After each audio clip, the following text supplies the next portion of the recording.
Hi, welcome to Gramma Oh's Corner. Today we're going to be reading A Winter Blueberry.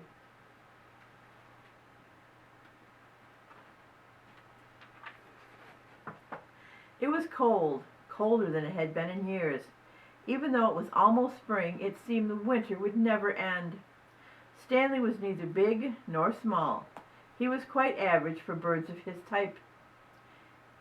This was the first year for him to pick a mate, and he was nervous. What do I have to offer a female that every other bird cannot? He pondered. It would be a challenging time for him.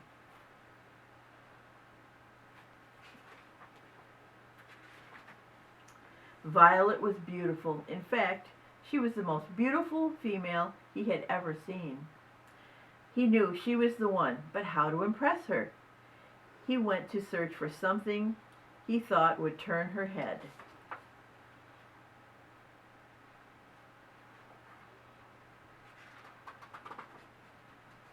He found a shiny piece of tinfoil, a gum wrapper, carefully blowing in the wind. "Oh," said Stanley to himself, "you don't see that every day in the dead of winter." So he grabbed the wrapper in his beak and flew off. The gum wrapper was quite unruly, and it fell back in his face, covering his eyes as he tried to fly upwards. He could not see in front of him and ran right into a low branch of the fir tree.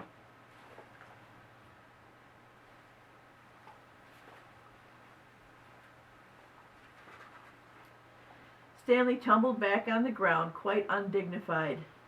Violet was watching and hid her laughter under a wing, as did the other birds around her.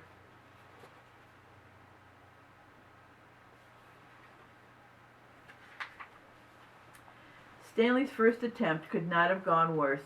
He was so embarrassed that he hid in the small fir tree beside the old barn. Pacing back and forth, he tried to think of how he could redeem himself. When nothing came to mind, he flew off to find something, anything that would make him stand out from the crowd.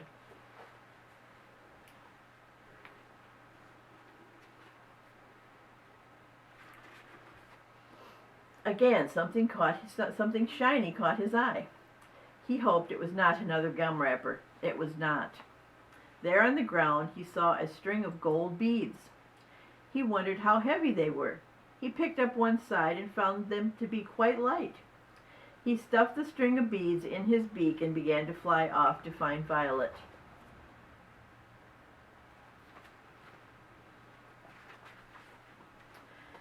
Just as with the wrapper, those beads proved too much for the small bird.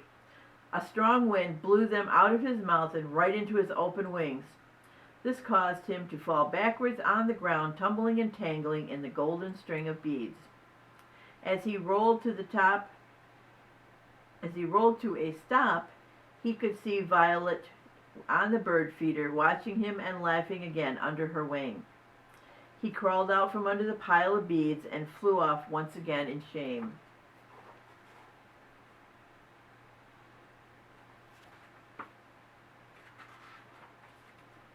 In the meantime, Violet was being bombarded with all manner of things from the other male birds.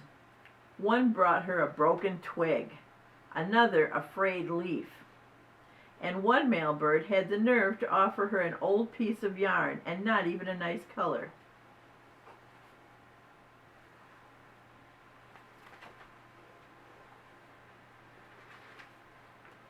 Besides, she already had made her mind up on who she would like to be her mate. She was just waiting for him to approach her. She liked him better than all the rest. He was funny, clever, and she thought he was handsome even if he did have a missing flight feather. So Violet went about her business, making sure she was in his sight as much as she could be.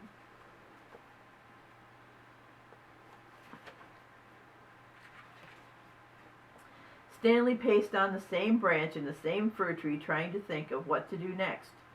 He flew away to the house nearby to see what they had left outside. There was a swing set, a large red ball, half deflated, a broken plastic shovel, and various other broken odds and ends of toys. There was also a bird feeder filled to the brim with the best seeds, on the shelf underneath to catch all the droppings. "Well," said Stanley, "I might as well have a bite to eat while I'm here."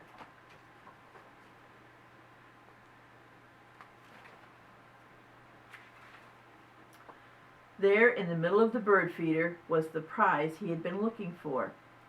It was a big, fat, frozen blueberry. Now, who would ever think they would find a blueberry on such a cold day as this? He tucked the blueberry under one wing and took off again to find Violet. This had to be the one thing that no one else would have. But when he opened his wing to fly, the blueberry fell to the ground and disappeared in the snow.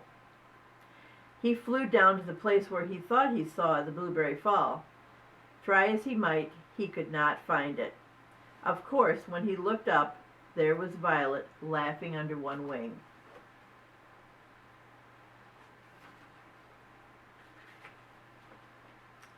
Stanley hung his head and flew away. He went back to the fir tree to pout. The little fellow was feeling very sorry for himself and just wanted the whole thing to be over. So he preened his feathers as best as he could, considering he had one missing flight feather, and flew off empty-handed to find Violet.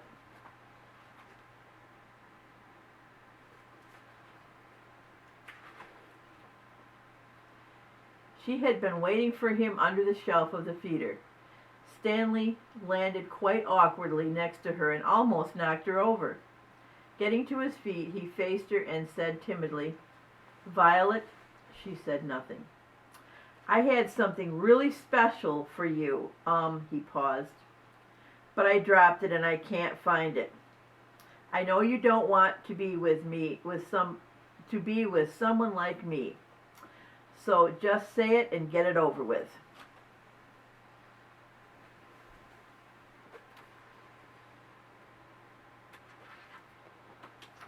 Violet opened her mouth and out dropped the big, fat strawberry. "Was it something like this?" Violet asked as she winked at Stanley. He stood there stunned. "Yes, it was exactly like that. But how, where?" he stammered. "Oh, Stanley," chuckled Violet, "I have been watching you all day, and I think you're wonderful.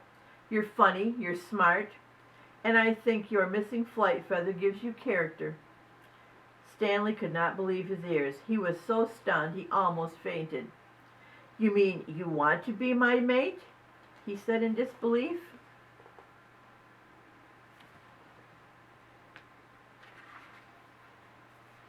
"Of course, silly. I've been waiting for you to ask all day." Stanley was so happy that he walked off the feeder backwards and landed in the snow head first. Violet was now laughing out loud, not under her wing. "You're so funny, Stanley. Let's go find a place to nest," she said, as she helped him out of the pile of snow.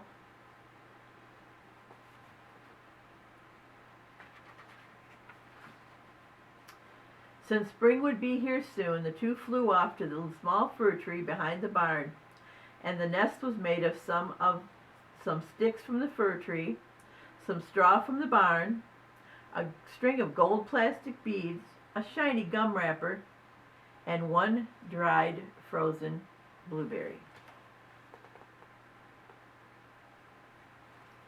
I hope you liked that story.